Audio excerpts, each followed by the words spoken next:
you have an interest in doing it, jump in. It's the first year. You won't make any mistakes because we're all going to be learning together. We're really excited about the networking that can happen between the school leadership teams. During the process of developing the charter, the community made it clear that for our 3 K-3 schools, they didn't want each of the schools doing something very, very different from each other. So one suggestion that was made is that all of them would have their school leadership team meetings on the same night in the same place. And that will be one of my jobs this coming year, is to help coordinate that. So I look forward to getting to know many of you, because I'm sure that we'll be talking with each other with the questions and the struggles that we'll have. Nobody is assuming that this is going to be an easy task, because if so, many, many districts would have jumped for it. But you may have noticed not many did. So we're excited about it, but we certainly know and anticipate that it's going to be a lot of work. We just are hiring a professional learning provider. Her name is Debbie Pepin. She has worked in multiple states and even multiple countries. And she has been a principal and a superintendent before, and she's worked with charter schools. And what she's going to be doing is to be training us, providing professional learning about, we're going to get together and we have to make decisions about how to govern. How are we going to do that?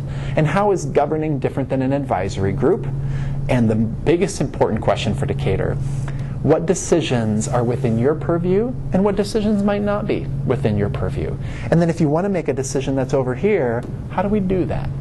What's the process for making decisions that affect more people than are what are in your school? We know the timeline is short, but we plan that September 27, which is the final Saturday in September, that would be our school leadership team, our SLT kickoff.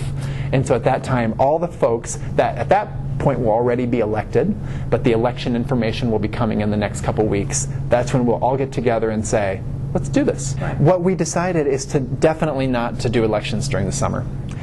We had hoped, as hopefully many of you know, to have this wrapped up months ago. But because of the State Department's timelines, we were not able to do that. So instead of rushing, we said, let's back off. We really wanted to rush. We wanted to say, let's go, let's get it done. But we thought that that would, hastiness would lead to some bad decisions.